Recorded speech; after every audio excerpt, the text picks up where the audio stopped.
color code test before you listen to this lecture. The color code test is the last 22 minutes on this tape. Therefore, please fast forward this tape to the last 22 minutes and take the test.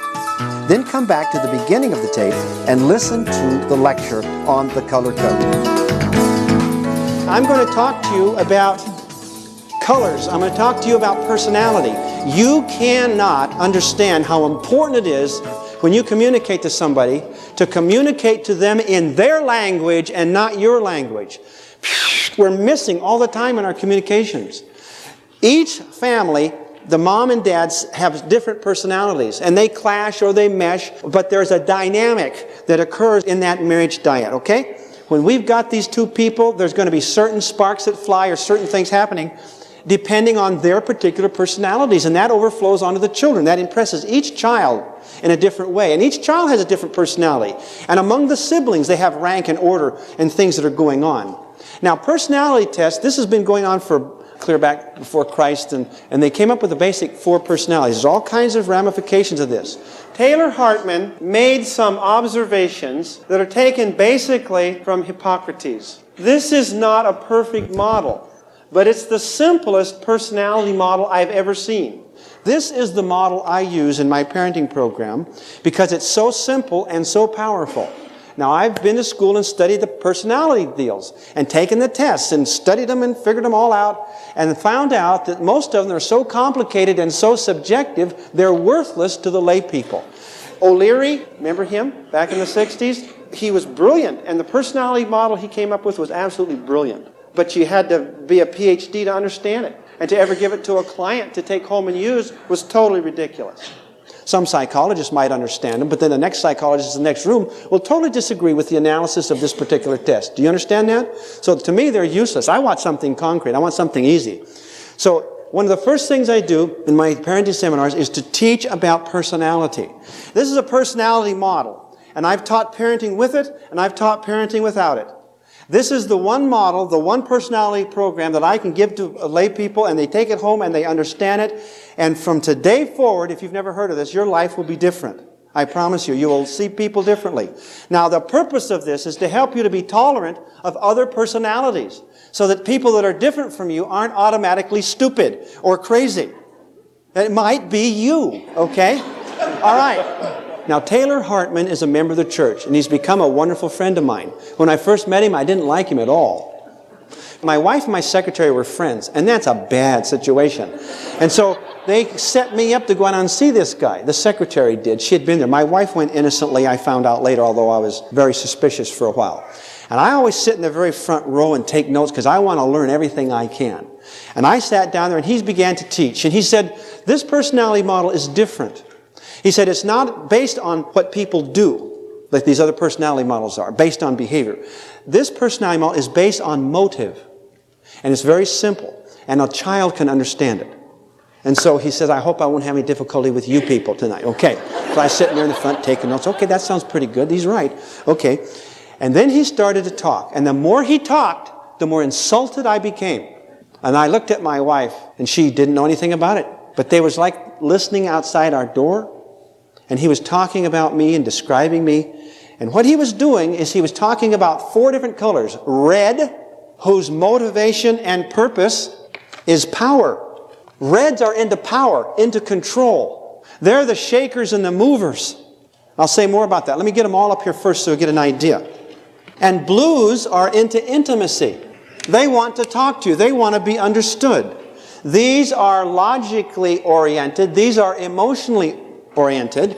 The whites, their motivation is peace. They're also logically motivated. So they're logical. The yellows, we're still trying to figure out, okay? The yellows, the nemesis of society, heaven forbid, their motive in life is fun. And I hate them. Okay, now what does this mean? Let me go over this real quickly, and I'll try to cut this down in half since we've got such a little bit of time. Reds are great. They're loyal to the system. Blues are loyal to people. The reds are logical. They're the shakers and the movers. You want a job done, you give it to a red. They've got it already figured out. And reds are always right. They have two rules. One, we're always right. Two, if we're wrong, refer to rule one. Reds think they know everything. They think they know everything. They've got it all figured out. Reds, is that true? Yes. If the world would just listen to the reds, wouldn't they be better off? Yes. Why can't they see this? Is that true, reds? Now, that wasn't a red who said no. But see, the reds figured out, and they're right. They're usually right, darn it. Now, the worst thing in the world, since reds think they know everything, the worst thing in the world is a stupid red who think they know everything, and they don't know anything. And people don't like reds. You can be blue, you can be white, you can be yellow, and you know what you are. It's okay. Reds never admit being red. He was in there saying, reds are into power. And I sat there, and I waved my hand in the front row right in his face. I'm not into power. I just want to get things done. Change that to practical, hardworking, industrious, not controlling and powerful. He says, it's my program, and I'm not going to change it. It's power. Whoever argues with the teacher, guess who it is? If anybody red hands up and they're going to, this is stupid, you know. Now the reds, once they're convinced that this is true and they buy into this, then they become the missionaries of the world. They're out there telling their friends and everybody else, you're a blue, you're so stupid, and you're a green, you know, and they're out there. See, the reds now, after you hear this lecture, you're going to figure you should be up here teaching it. Because, you know, is that true, reds? You want a job done, give it to a red, then get out of the way. You might want to give them some advice, they won't listen to you, but they'll go ahead and do it anyway. A red wants to do something wrong, they go do it. Is that right? They're honest, powerful people, hard-working people. They'll kill you to get to the top. Right?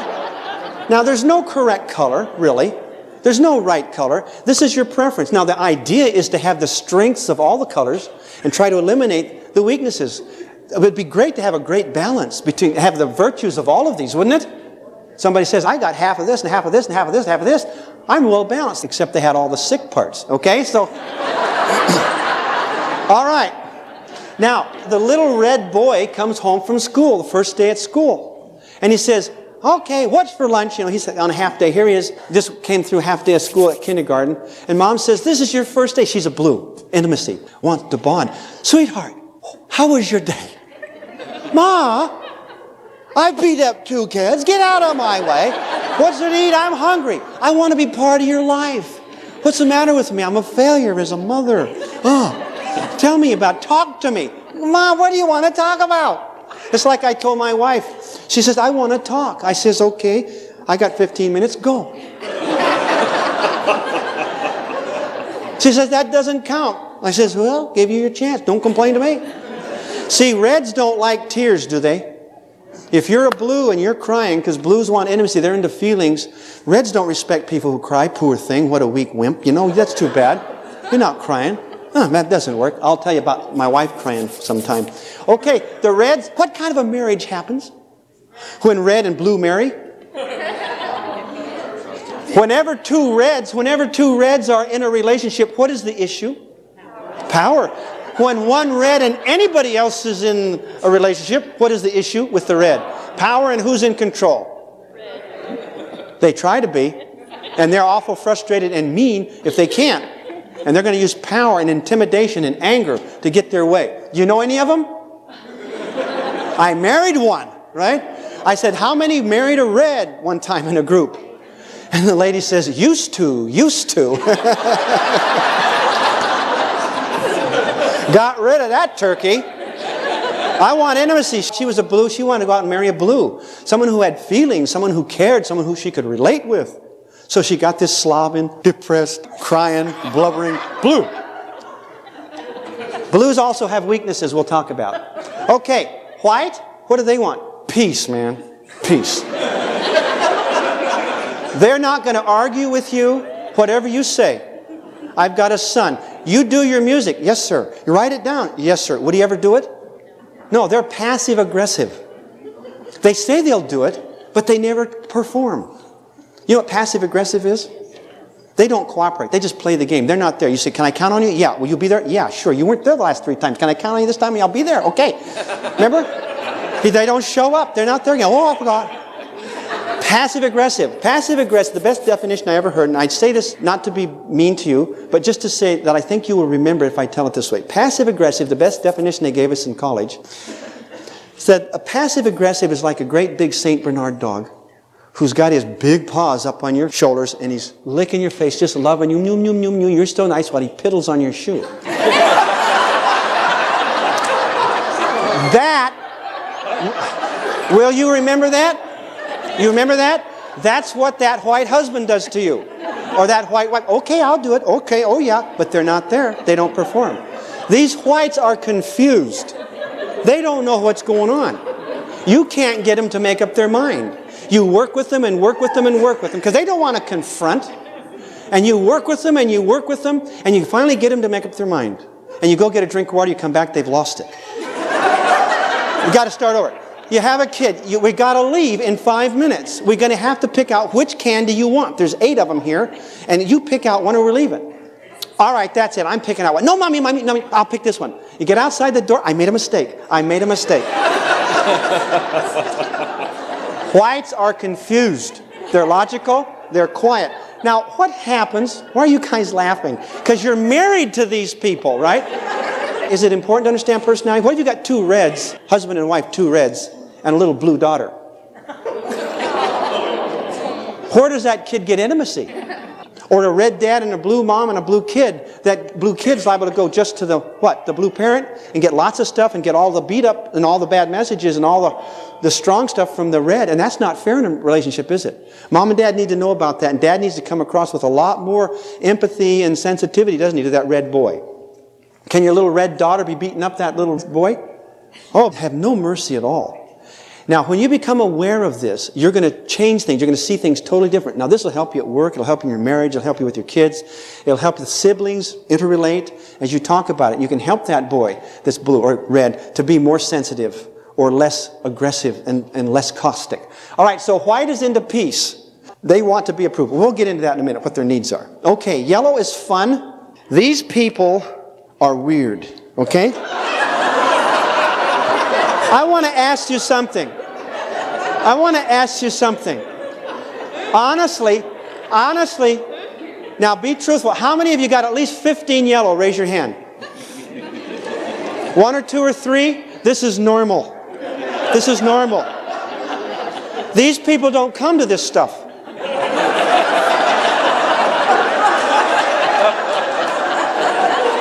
They don't come to this stuff. This is no fun. How many yellow stake presidents do you think we've got in the church? 0. You want to know why? They don't turn in their reports. Who do we have as bishops and stake presidents? Reds and blues and whites, yeah. But the yellow is your continuous 45-year scoutmaster. We had one in our stake. Perennial scoutmaster, they had to release him. He was dangerous. He was throwing candy at you in sacrament meeting. I'm not kidding. I got hit in the back of the head, and they would take him out, and they'd always send at least 2 adults with him whenever they went out. Because when he'd have a fire out in the forest, he's just heaping stuff on. The flames would be 30 feet in the air. Scare everybody to death. He did not use good judgment. But he had fun. And guess who all the kids loved? Yeah. I did some counseling with a company that had a cash flow problem. And there was I can't remember exactly, but the one guy was a red and one guy was a yellow. I guess we had like 2 reds, a blue, and a yellow that owned the company. And I was doing some consulting. And they had a really bad cash flow. Doing lots of business, but they just were not managing it right. And they were going to go bankrupt or something. They were really in trouble. So they had this big meeting, and I said, well, now there's this that you can do, and I don't see any real big problem here, but you've got to do these things and take hold of this, or in 2 months you're going to be out of business. And what did the red say? We can do that. Both reds and the blue, we can do that. And you want to know what the yellow was doing? He was reading a fishing magazine. This is my experience and the gospel truth. It's irritating. It's really irritating. And he never sold anything in the company. He never did anything. The other guys were hard workers. But who did all the men love? Got a problem? Who did we send down? Yeah, we sent him down. How's everything going? Everybody loves him. They'll do it. That's fine. But the guy was useless from a red point of view. Never did a lick of work. Never did a thing. And he always had somebody dying and leaving him money. And he never, when one disaster would come, he would get bailed out somehow, like Providence. The yellows always land on their feet. If you want to have fun at a party, and do you people believe this? You know why you think this is humorous? Because you see it in reality, don't you? And you know this guy's telling us the truth. No wonder these people are crazy. Okay? They're green or yellow. All right. You want to have fun at a party, you invite a couple yellows. They'll show up a half hour late. They forgot the dip. They'll come in and say, we had 4 places to go to tonight and we chose you. And you say, they're here, wonderful, bring them in. The red goes, ugh, that's terrible. My sister, I had a yellow sister. And she would sing and be late, and they loved her, beautiful voice, tremendous talent. And her house was a disaster. They were worshiping her. And I was stopping people in the hall. You ought to go home and see her bathroom. This woman is irresponsible. She gets away with murder. If I did the things they did, I'd get thrown in jail. Now, you want a blend, don't you? A blend, a rainbow. It'd be nice to have the strengths of the red, the strengths of the blue, the strengths of the white, and the yellow. Is that true? All right, let's look at this a little more. Is this helpful? Do you think if you teach this to your kids, that they would understand a little bit? And when you communicate with that yellow kid, what do you want to do? You want to put what you want done in front of what they want done. Because you got the lawn to do. And they'll say, hey, I'll do it when I come home. And if a blue said that, they've got a lot of integrity. If a blue said that, you might count it. It might be a poor practice. But I sure wouldn't do it with a yellow. I'd say, you got to be kidding. Now, what do the reds need? Reds need to look good. They need to be right. Don't you show up a red. Don't you humiliate a red. You got an enemy. They need to be respected. They need to get approval. What do the blues need? The blues are righteous people. These are our quality people. They're wonderful people. They're driven by a great conscience. They need to be moral. They need to be understood. They need to be appreciated. And they need to be accepted. Now, some of you have some red and some blue. Raise your hands. At least 10 red and 10 blue. Raise your hands. Something like that. A lot of you. Look around. These people are also weird. Let me tell you how they function. Because, yeah, you got to be dangerous. See, I'm only going to raise my hand a little bit. I'm only a little red. All right. But the problem is, you're in business with one of these people or in competition or something. The red kicks in. Get to the top. Kill everybody. Get to the top. Then after they get to the top and they've conquered the world, the blue kicks in. I'm so sorry I hurt you. These people have what we call an intra-personality conflict. And you got to watch out for them. They'll beat you up and come back and love you later. After they got what they want. You're a dead duck. Would you like some of this money back? What would you like? And then sometimes this is a red and a blue marriage. That red is beating up that blue. What does the blue want? Intimacy. And the red doesn't want intimacy. I come home. I got a blue wife. And I'm the red guy. Could you guess? I'm the red. And I've been slaying dragons all day. And I come home. This is true. And my wife's in the corner. And there's these little children crawling around and hanging from things. One of them's chewing on the cat. One of them's sticking something in the light socket, okay? And she's sitting in the corner, all glassy-eyed. They didn't tell me marriage is going to be like this. Why did I ever marry you? And they said, kill that one, and kill that one. What am I going to do? So you can't believe it. You kill them, right? So I said, you get in your room, and you stop that right now. Stop it. Jimmy, get in there right now. I'm going to paddle all of you. Get in your rooms. Oh, and the dog goes, down the road, scared to death. And now it's quiet. The kids are all in their room. Daddy's home, Daddy's home. Now, what do I expect? Well, some appreciation. She says, I don't know why they ever marry you. It's terrible. I said, what are you talking about? I just killed the dragon. Oh, you're horrible. I just did what you want. People, when a blue's ball in there and they say, solve the problem, do they want you to solve the problem? Don't believe them. Now, I'm operating at a cognitive level. My wife said, fix it, didn't she? So I go fix it. What did she mean? Come here and hug me and hold me and shut up and just hold me and let me suffer and bleed and let me know you love me. Now, how would anybody ever figure that out? Nobody. And so I walk into trap after trap after trap, and she says, if you loved me, you would know. Now, as soon as she starts crying, is that right? Yes, the guy said yes. All right.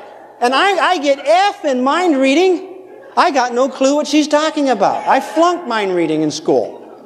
And so what happens is when she starts to cry, I think, oh, I've hurt her feelings, I will back off. And that's the exact opposite thing of what she really wants. But I can't figure it out because I'm not thinking like that. She came from another planet. There's a book out like that now. Men from Mars and Women from Venus. It's pretty good. All right, so she's sitting there really hurt and really bleeding. I said, what do you want? What do you want? She said, I want intimacy. I want intimacy. Now, when you say intimacy to a red, what do they think? What do they think? Oh, these guys are going, they think sex. Oh, I can do intimacy. Hang on, I'll finish my hamburger, and I can do intimacy. No, I don't want, no. I want bonding. I'll go get the glue. All right. And the whole marriage, this is true. You know, hang on, okay.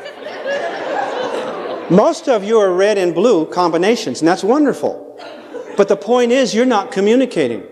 And there's different love languages. And John London, his book, Avoiding Emotional Divorce, talks about the love language of touch, the love language of doing, the verbal love language. You're talking Greek and they're speaking Spanish. And when I do counseling with people, they come in and they say, you know, I give and I give and I give in this marriage, and I get nothing back. And then the wife comes in, that was the husband, she says, I give and I give and I give in this marriage, I get nothing back. He's talking Greek and she's speaking Spanish. And they're giving out their love signals, but they're missing in the night. And they're emotionally starving to death. And they need to do some work and work on that. He works 8 hours at some stupid job out there to feed these kids and doesn't spend 10 minutes a day studying how to be a better husband. Where are our values? Now, can you believe that such stupid things can happen in a home? You know they're happening. They happen every day. And it happens between parents and children. The whites need to feel good. They need to be independent. They have to be respected. They need to be accepted. The yellows, we assume, need to look good.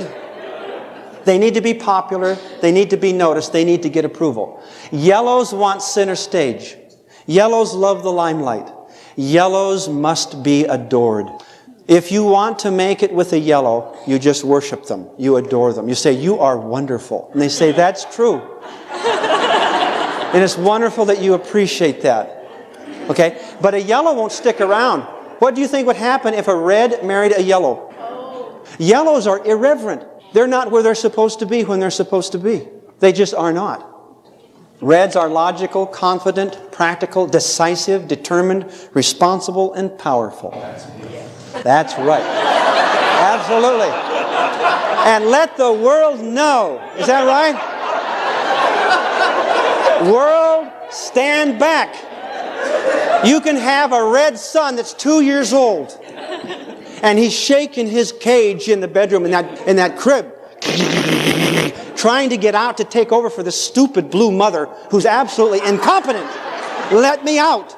Let me out, and I'll take over the world. Or a red daughter, it's the same. I don't mean to type boys red and girls blue, because there's a lot of blue boys and a lot of red girls. But girls appropriately are supposed to be blue, and when we get a red woman, what do we think of her?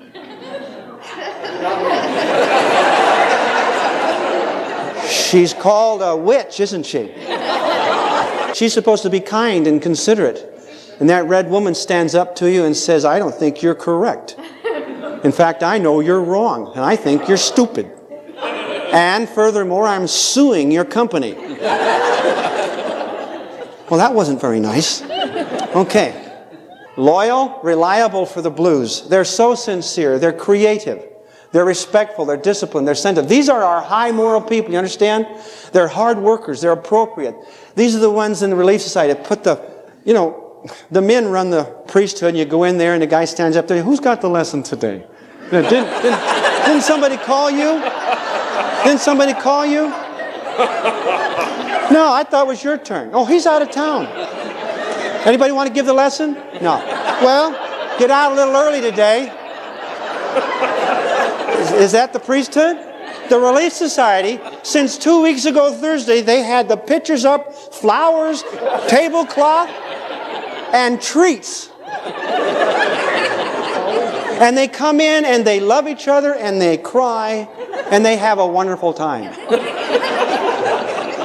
The Blue Relief Society, the Red Priesthood. Okay. Now don't repeat me, all right? Just get me in trouble. Now the whites, I want to know how many whites are here. Raise your hands. Good for you. You came because your wives drug you. Is that true? Is that why? You didn't want to come. You didn't want to come. This is stupid. Just leave me alone in my corner while I create rockets, okay? While I do my thing.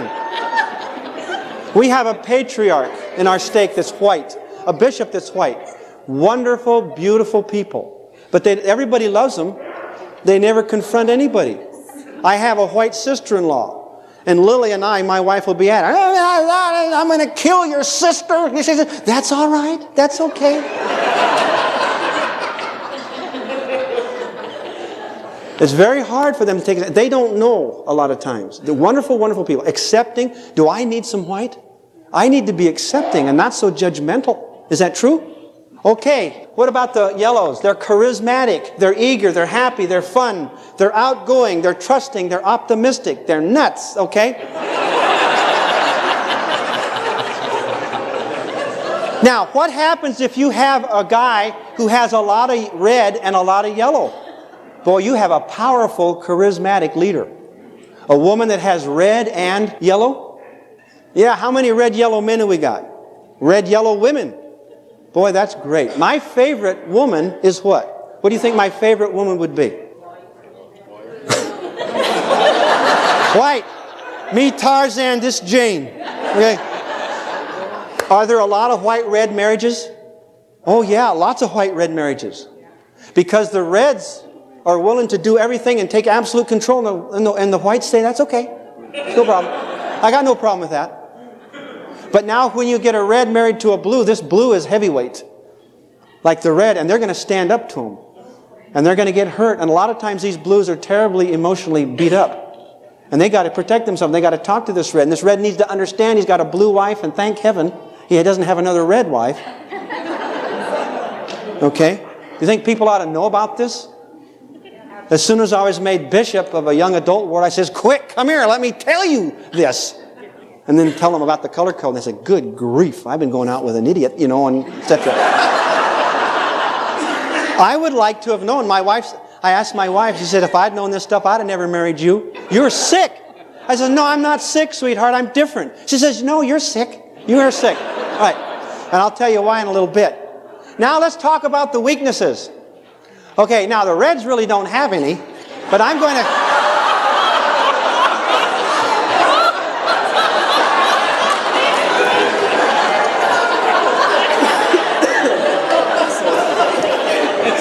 You people don't believe me. All right. The blues, all right? These blues are unrealistic. They're moody. They're very prone to depression. Two blues marry, and on a down day, one of them feels bad, the other one stabs himself. Oh, isn't this wonderful? Oh, we can both... It's so awful. We can commiserate and be in our pain and bond. And, The red walks by and says, those people are sick. The red does not want tears. You want to deal with the red, you blues, don't stand there and cry. Because they just think you poor, weak, pitiful thing. And if you're going to cry, say, when I get mad and upset, just before I kill somebody, I cry. And I'm going to cry, but I'm going to have this out. Will he respect that? Or she? Okay, I'll respect that. Okay, you can cry. I'll stand here then. Okay. But these people are prone to depression. Blues never forget. If a red boy the teacher did something bad to a kid that was red back in the 2nd grade. He put a snake in there, or he tossed something through the thing, or he set fire to something, or did something. But the blue, if a blue was offended by a teacher or embarrassed by the teacher, that blue will remember. That blue does not forget. Blues keep score. Okay. In counseling, this blue woman says, he told me he loved me 3 times in 42 years. Once on June 22nd, the guy goes...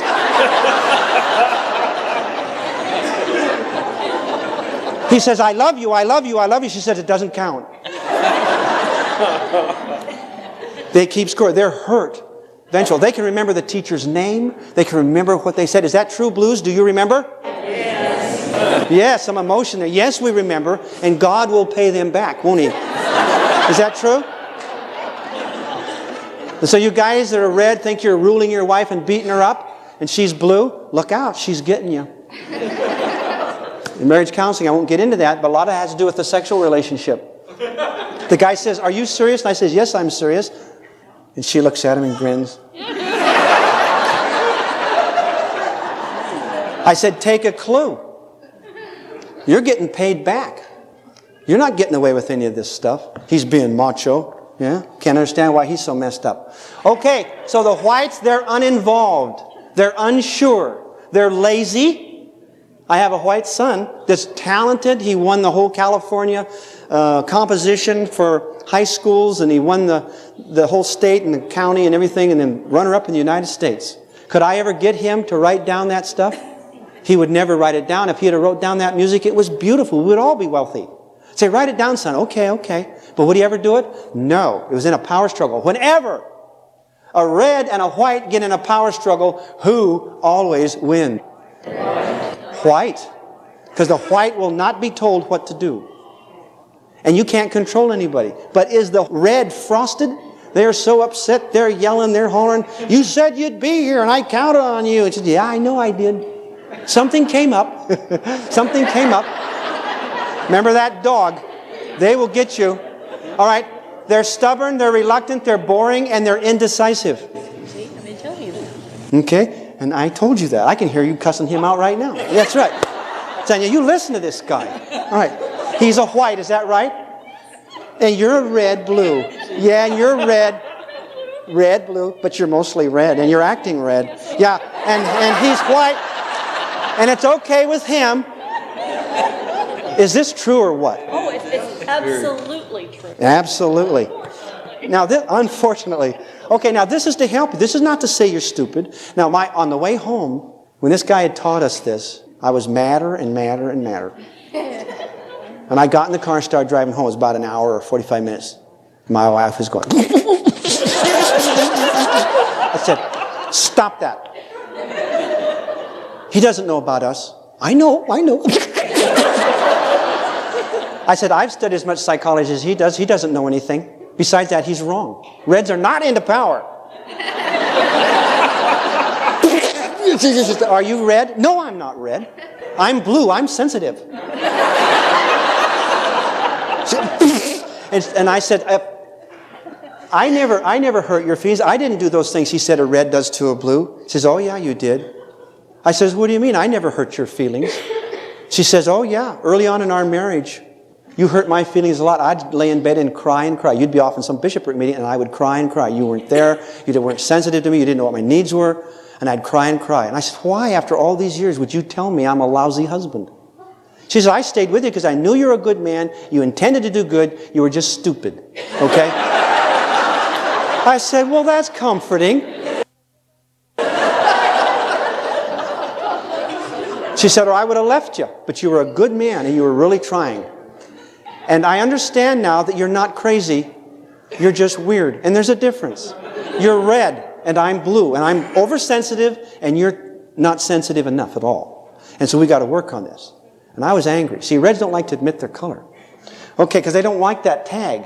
See, isn't that kind of bad? Intimacy is nice. Peace is nice. Fun is nice. Look what they do to the reds. They could have changed that. They could put successful, try hard, hardworking. No, they put power, control. So he said, it's my program. I'll call it anything I want. I'm going to make a new one. Change it. All right. Impulsive, The yellows are impulsive, they're rebellious, they're undisciplined, they're disorganized, they're uncommitted, they're unreliable, and they're obnoxious. Yes. They're arrogant.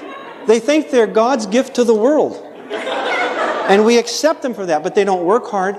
And everything comes to them easy. They're talented. They're going to get a job with lots of money, and it just works out for them. I don't know why. I just don't know why. Now let me tell you a couple things.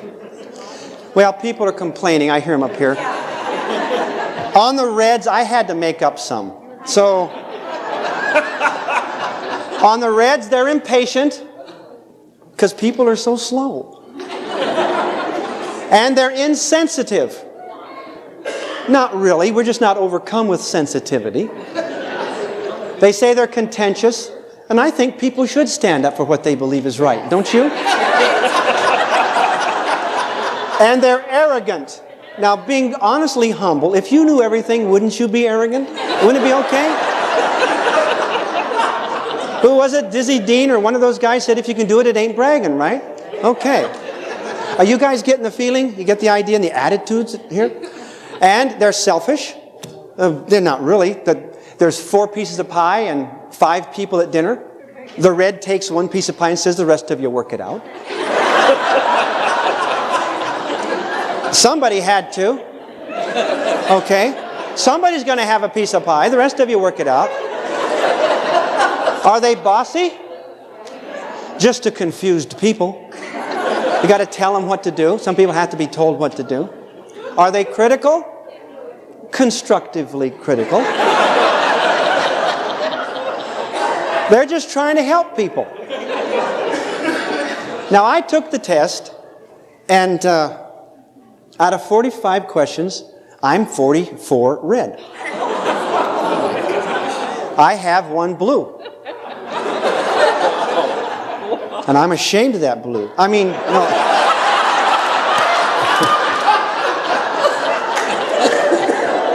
I'm working for 2 blue.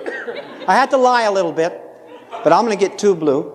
Now, the thing is, that is not healthy. When you have children and you haven't the ability to be sensitive, and they need sensitivity and loving and bonding and intimacy, and you're so busy into doing things and into power and into getting things done that you're not there emotionally for those children, what does that do? The kid doesn't say, my dad's tweaked, he's got 44 red. The kid thinks there's something wrong with him. Did you know that? The kids start to blame themselves. Okay? If you've got a depressed blue, that's not good, so there can be bad. The whites can be totally, non-involved. They can cut off their families. They can go do their work. They can work 50 hours a week at work and come home and take it home and go into the garage. They can remove themselves from reality. And the yellows, this is a true case, I'll tell you. A blue dad, very appropriate, very good in business, married to a white woman with a yellow son.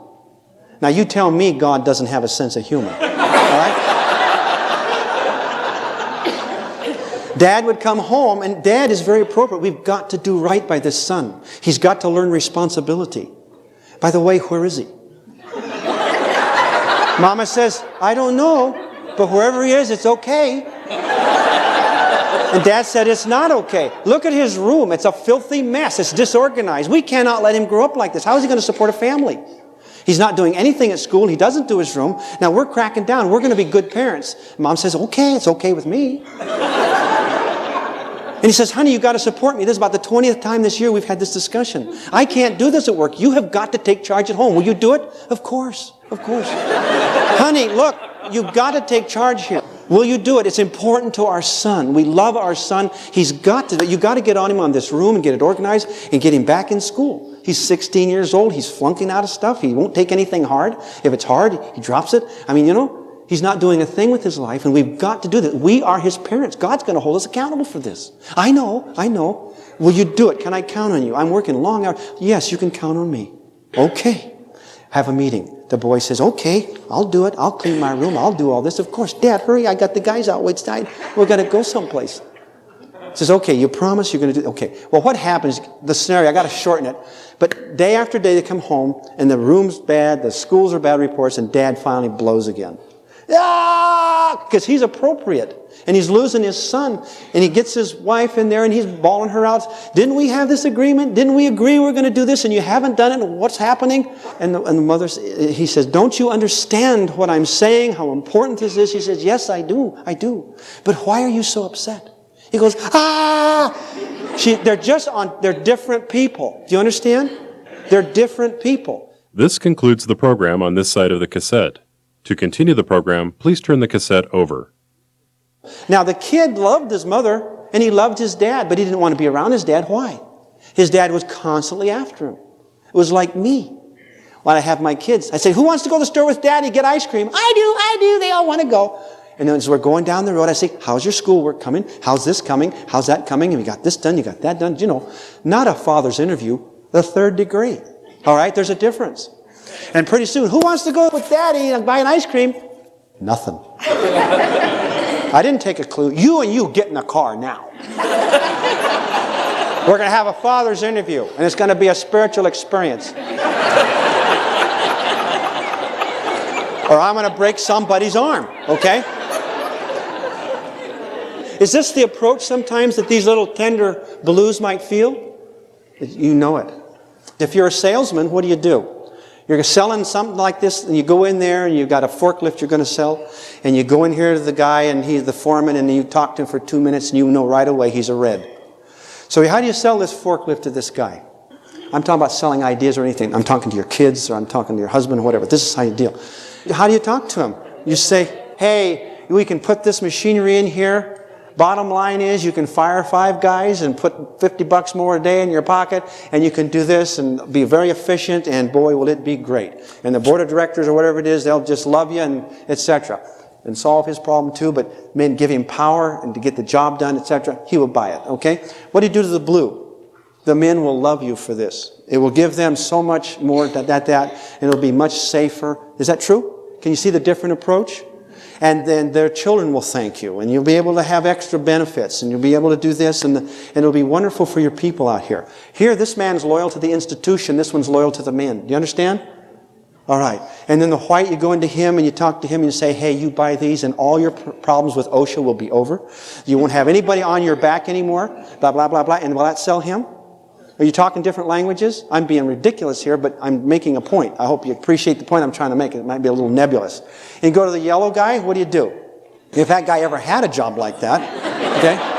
You go to the yellow guy, and you say, hey, Charlie, get on this baby and wheel her around the yard, okay? He jumps on it, I'll take 3 of them, you know. This is great. Now, that's the way you deal with your kids. You've got to understand there's a difference. And don't think people are weird because they don't think like you. That's not true. They're just different. Now, honestly, the true color is red. I got to tell you this. People start down here and work their way up.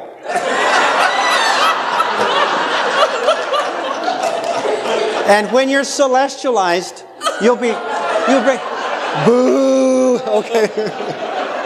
Now, there is no true color. The thing is that you need the strengths of the red and need to eliminate the weaknesses. I need to have patience like the white. I need to be able to take a vacation. I can't take a vacation. My wife has gone to South America, to Asia, to Europe, to Alaska. She goes all over. I stay and teach parenting classes. I would rather do that. Why go down to South America and get diarrhea or something, you know? I would much rather, it's more satisfying to me to be doing something constructive. Okay, that's part of my sickness, okay, my obsessive compulsive stuff. But it's the truth. I don't want to go. I don't want to see that. I've been overseas. I know what it's like. I'd rather do something here that's useful. Besides, I feel so bad about myself. I need to add up a lot of good points here, okay, to be up with you guys. Part of that issue. All right. So I want to ask you this one last question, then we got to close, I guess, because we went a little over. How do you think these people drive?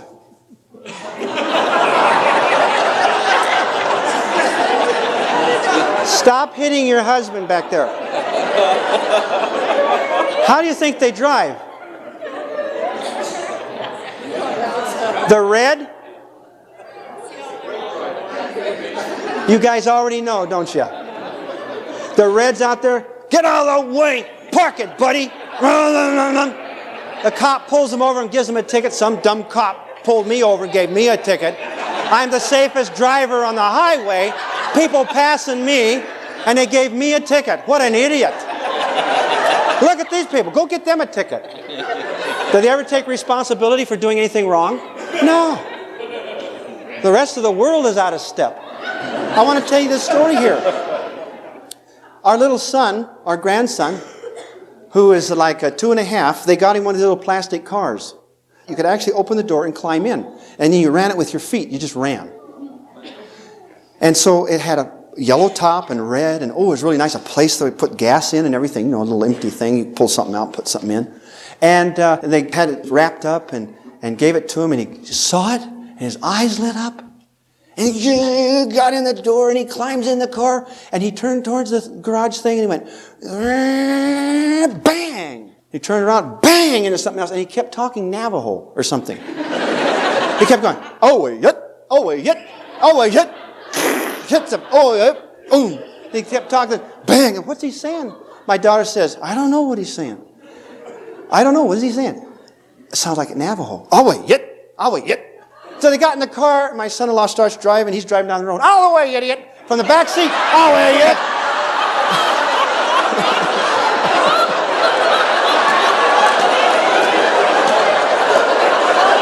This kid, I got a red grandson, yeah! That kid knew what to do. Get those whites out of the road. Now, how does the blue drive? You know, they obey it. The speedometer starts getting up. What's your speed limit here?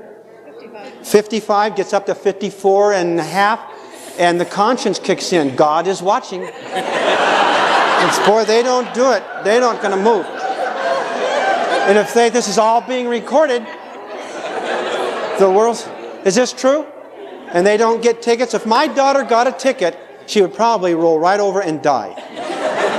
My son-in-law is out racing the police. You know, my daughter, he says, I'm a good driver. I says, no, you're not a good driver. You're an accurate driver. Just like that. So the blues are very conscious, aren't they? Aren't they? They're very conscious of the laws and what's right and what's good. And so they're going to do that. These are our quality people again. What are the whites? How are they driving? They're in the fast lane.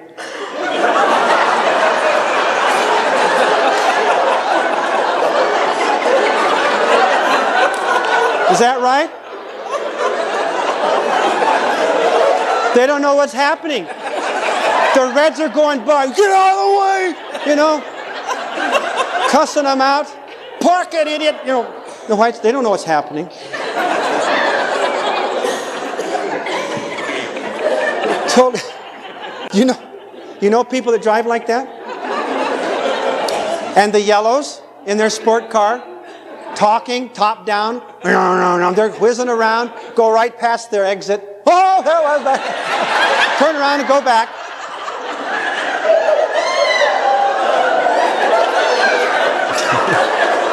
Is that right? You know it. What do you think happens? We got to close this. What do you think happens if two yellows marry?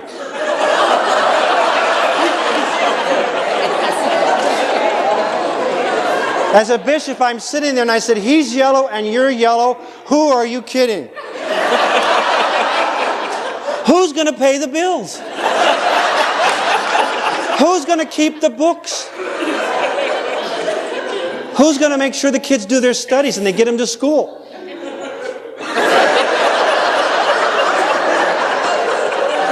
Two yellows got married. Taylor Hartman tells this story. Two yellows got married. This is not my story, it's his. Two yellows got married. They came out of the temple. They got in the car and says, where are we going on our honeymoon? And she says, I don't know. Didn't you make the arrangements? And he says, no, didn't you? And she says, no. They go, they both laugh. They go, okay, where do you want to go?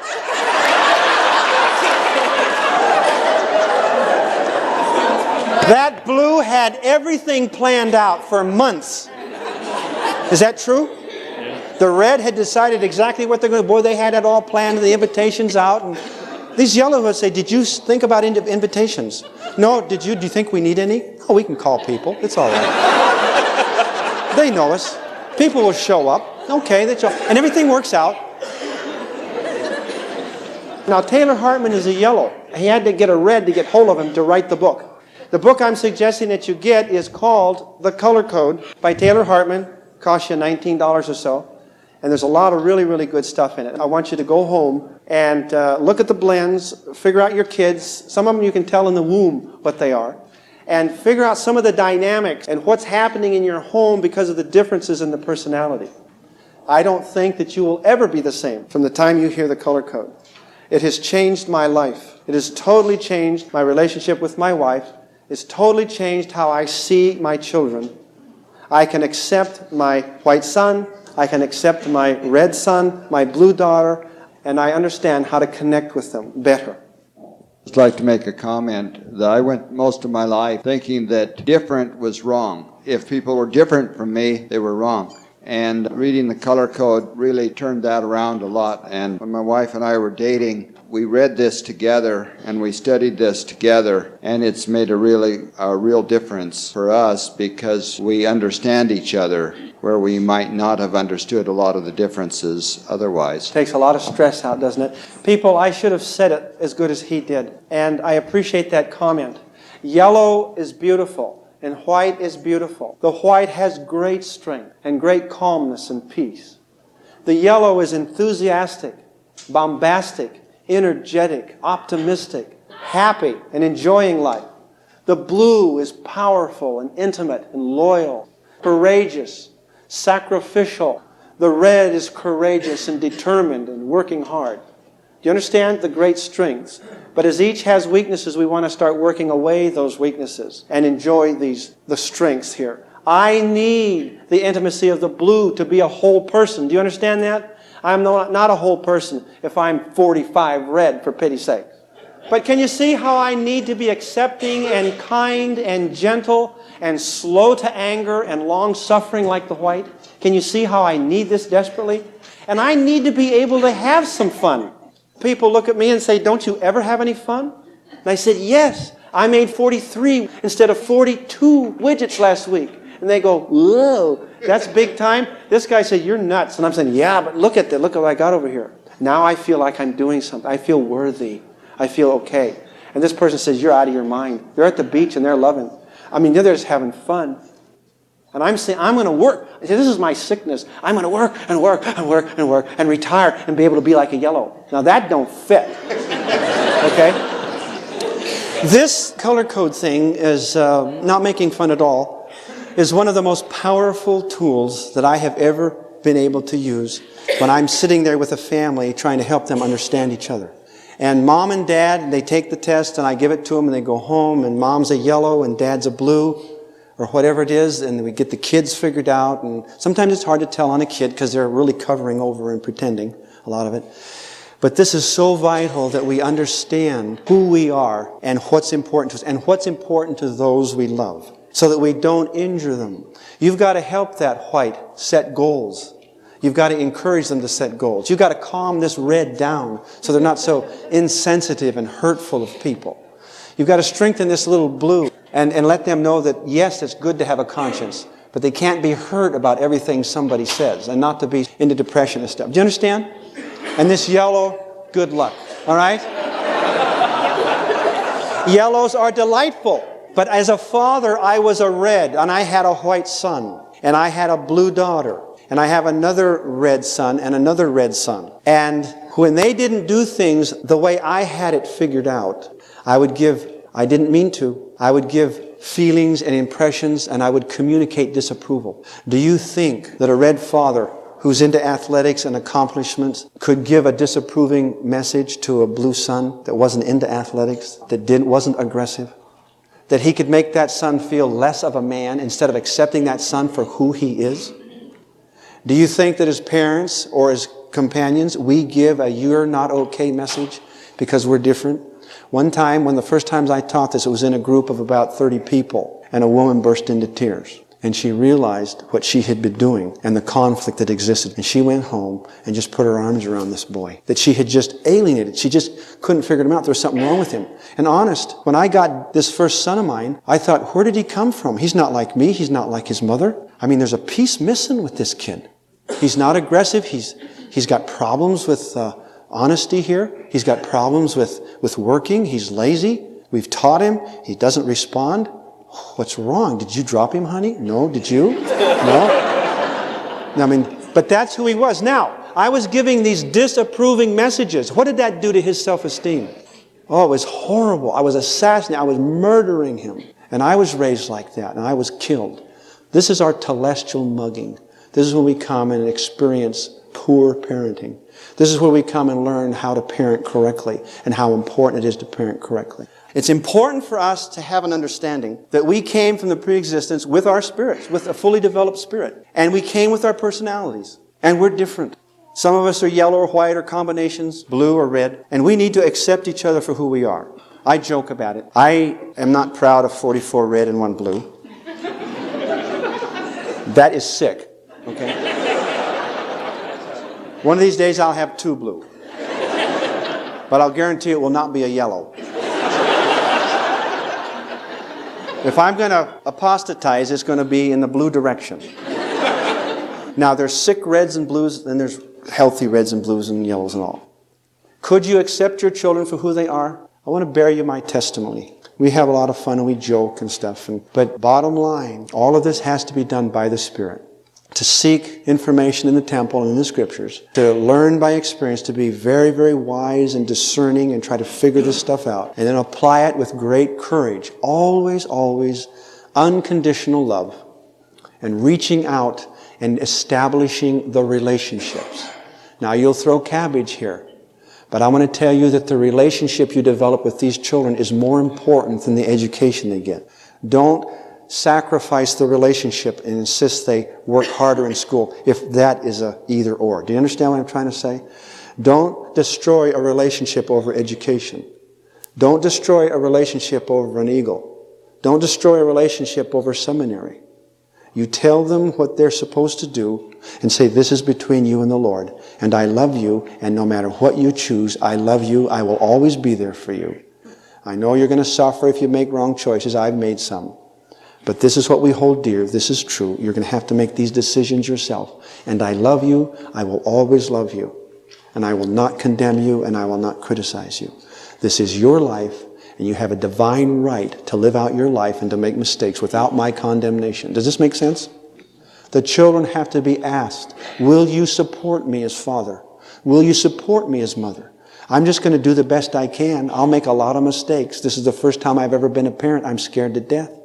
I don't know how to do it. I came from a home where maybe there wasn't such good parenting. Will you help me be a good parent? Talk to me. And stop condemning. Stop judging. Stop finding fault. The Lord has commanded us, cease to find fault. Arguing and fault finding and be angry at our children will alienate them faster than anything else. So be totally open, accepting, warm, loving. And this is what this is all about. Does this make sense? I want you to know that I know that Jesus Christ is the Savior and Redeemer of the world. He said to learn all good things, to overcome the world. We live in a telestial world. And we have to begin to understand celestial principles. In spite of the pain and the difficulty, we have to have the faith to apply those principles. It's my sincere prayer the Lord will bless you in your homes, that you'll make it a real point to not spend 8 hours a day working on a job that's going to be done in a few years, but you'll spend time working with your family and developing the relationships.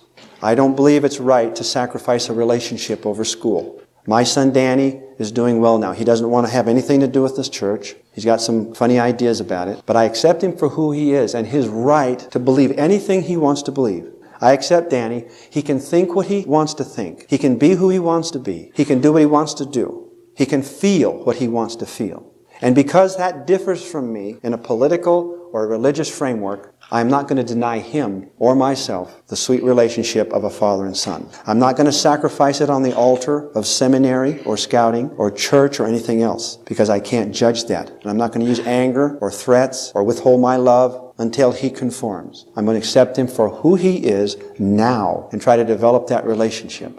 That's what Heavenly Father wants me to do.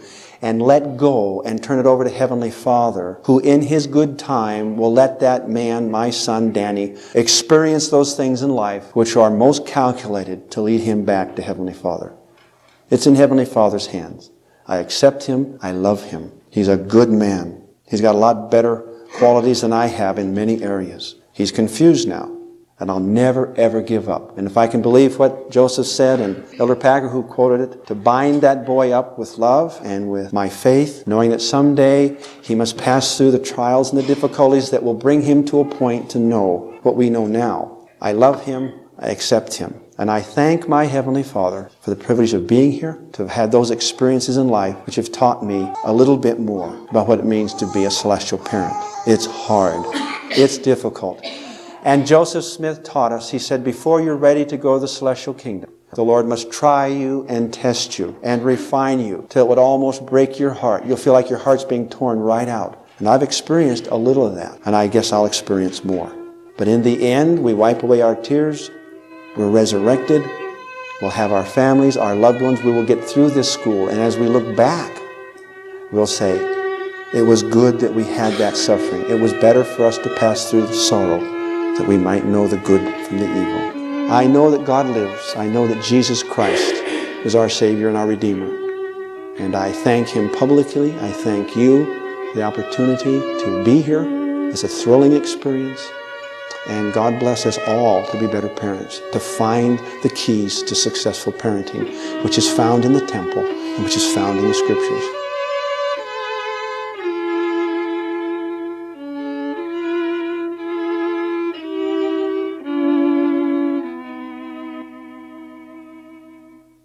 Hi, Mom and Dad. This is James Jones. How are you doing? Isn't it great to be a parent? But the job becomes a lot easier when we understand how to deal with the different personalities that we find in our own families. They are so many and so different. So welcome to the world of the color code.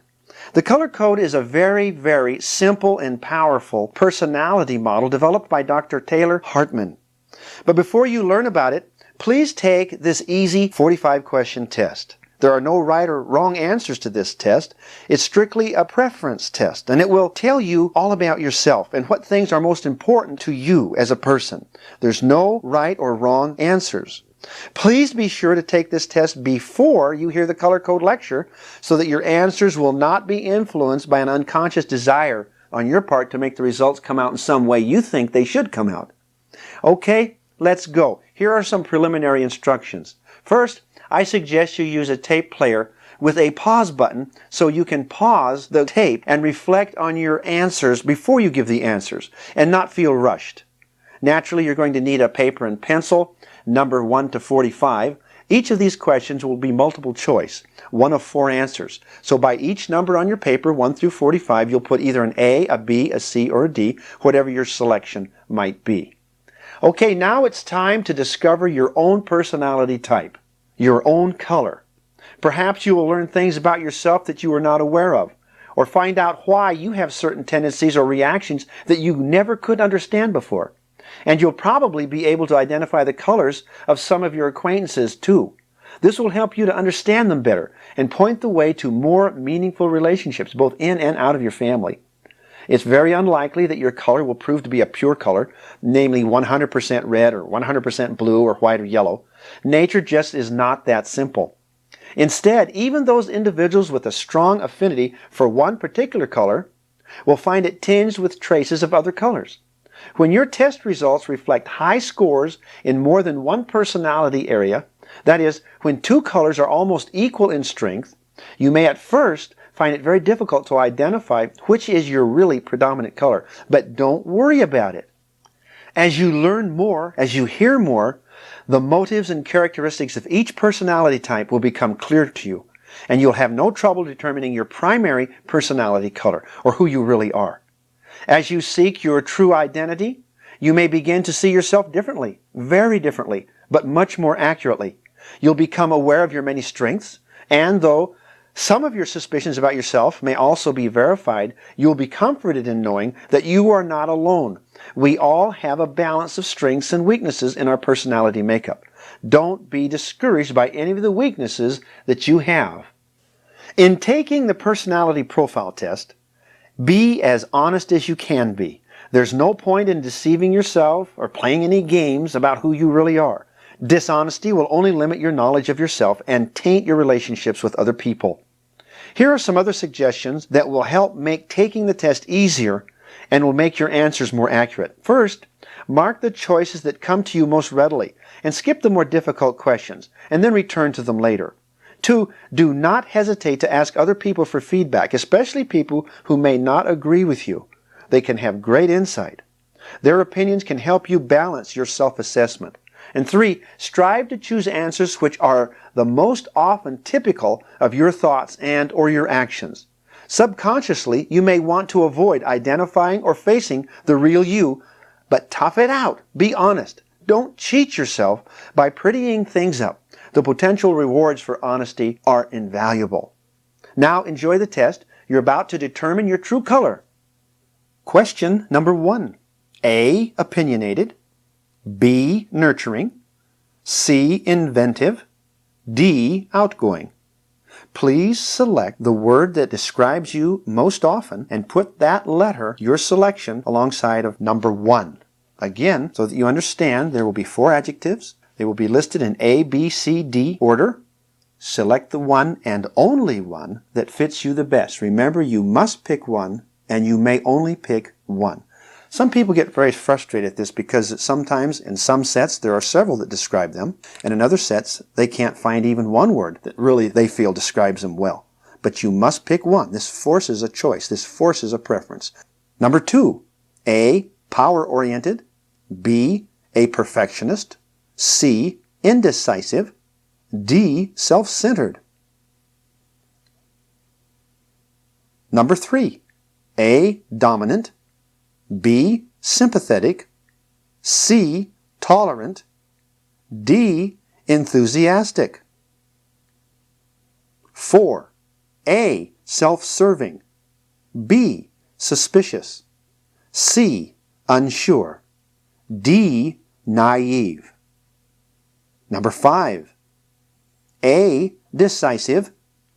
B, loyal. C, contented.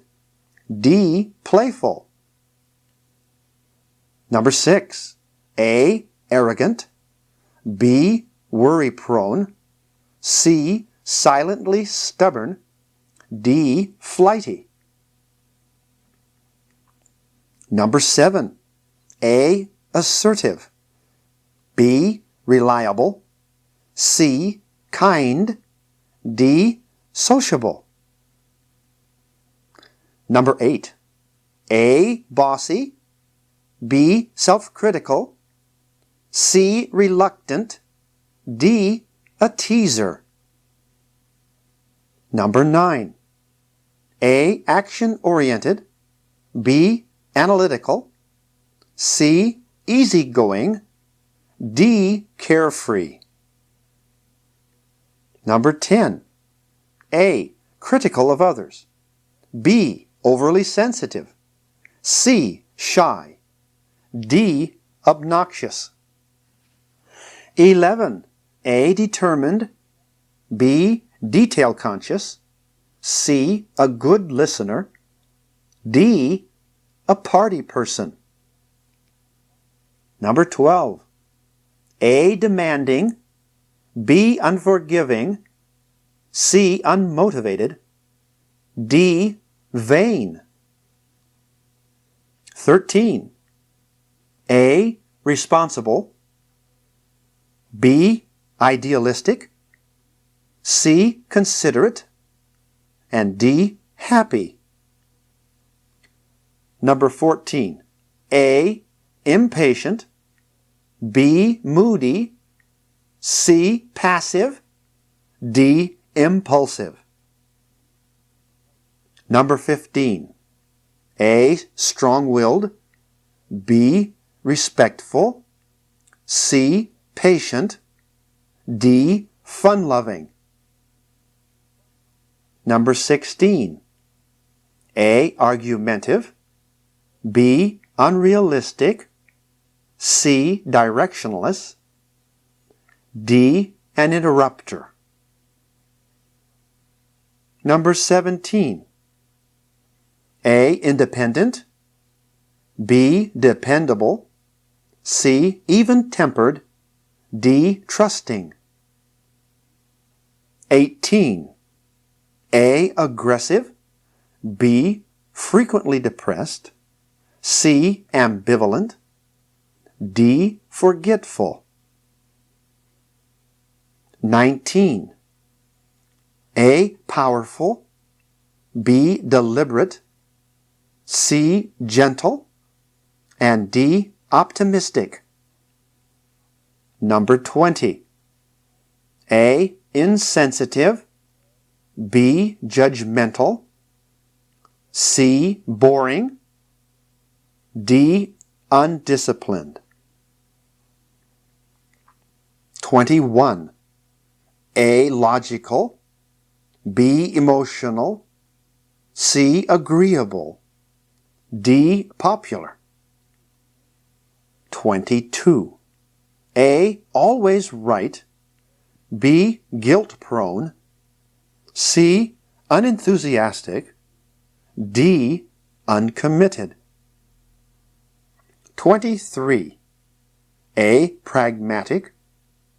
B. Well-behaved. C. Accepting. And D. Spontaneous. Number 24. A. Merciless. B. Thoughtful. C. Uninvolved. D. Show-off.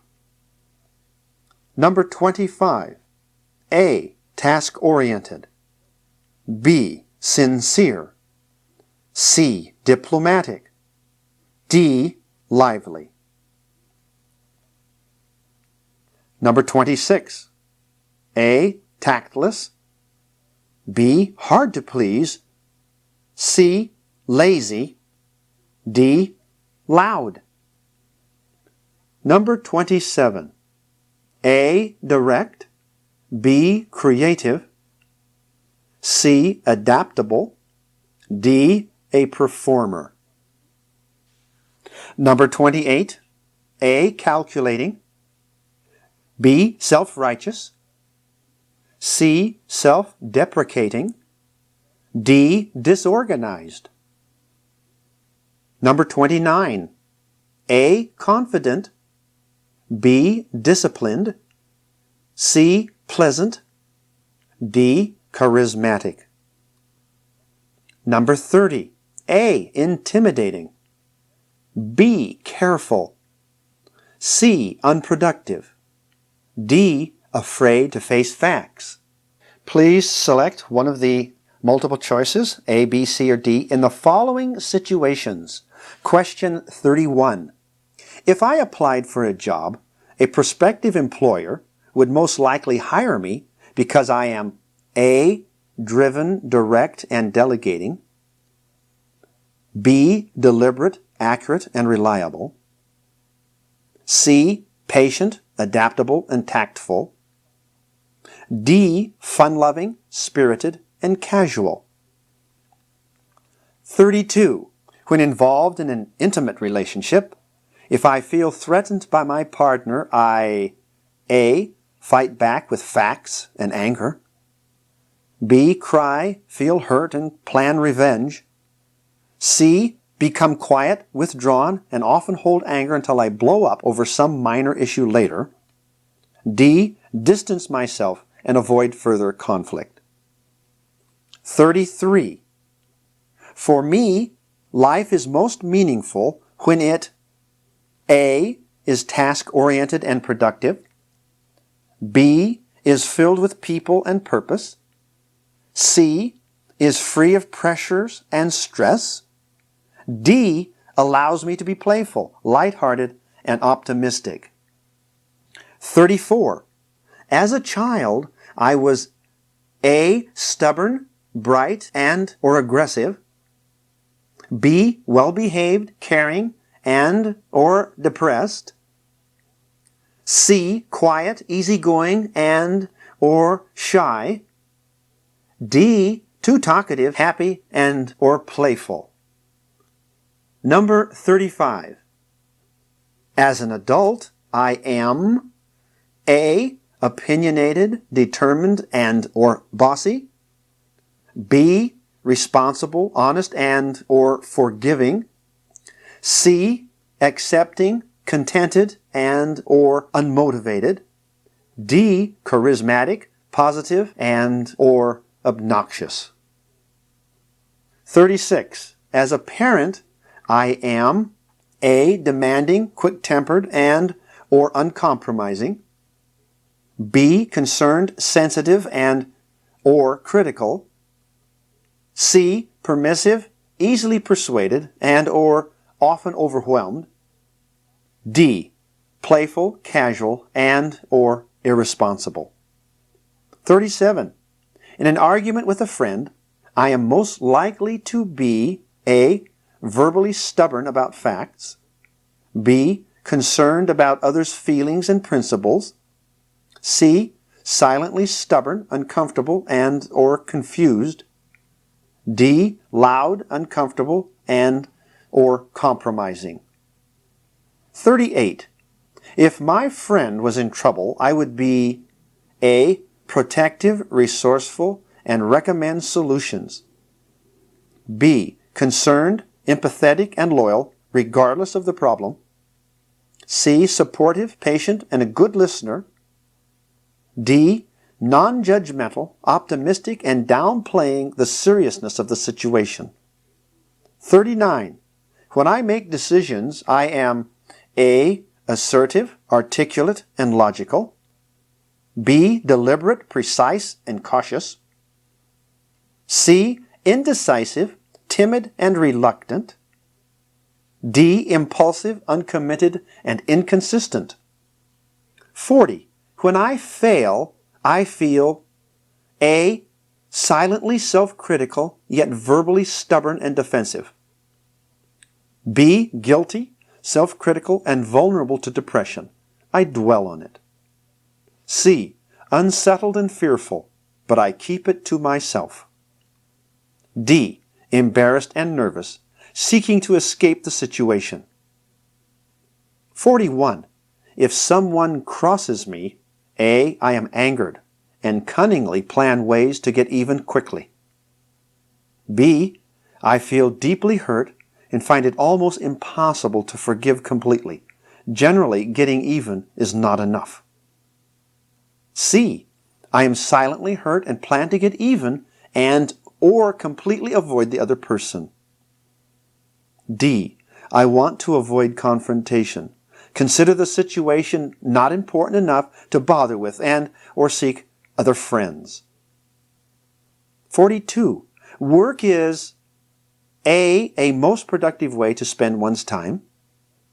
B. A healthy activity which should be done right if it's to be done at all. Work should be done before one plays. C. A positive activity as long as it is something I enjoy and don't feel pressured to accomplish. D. A necessary evil, much less inviting than play. 43. In social situations, I am most often A. Feared by others. B. Admired by others. C. Protected by others. D. Envied by others. 44. In a relationship, I am most concerned with being A. Approved of and right. B. Understood, appreciated, and intimate. C. Respected, tolerant, and peaceful. D. Praised, having fun, and feeling free. 45. To feel alive and positive, I seek A. Adventure, leadership, and lots of action. B. Security, creativity, and purpose. C. Acceptance and safety. D. Excitement, playful productivity, and the company of others. You have now answered 45 questions. Please add up all your A's, all your B's, all your C's, all your D's. The A's are red answers, the B's are blue answers, the C answers are white, and the yellow answers are D's. In this way, you now may add up how many reds you have, how many blues you have, how many whites you have, and how many yellows you have. Now you're ready to enjoy the lecture on the color code, authored by Dr. Taylor Hartman.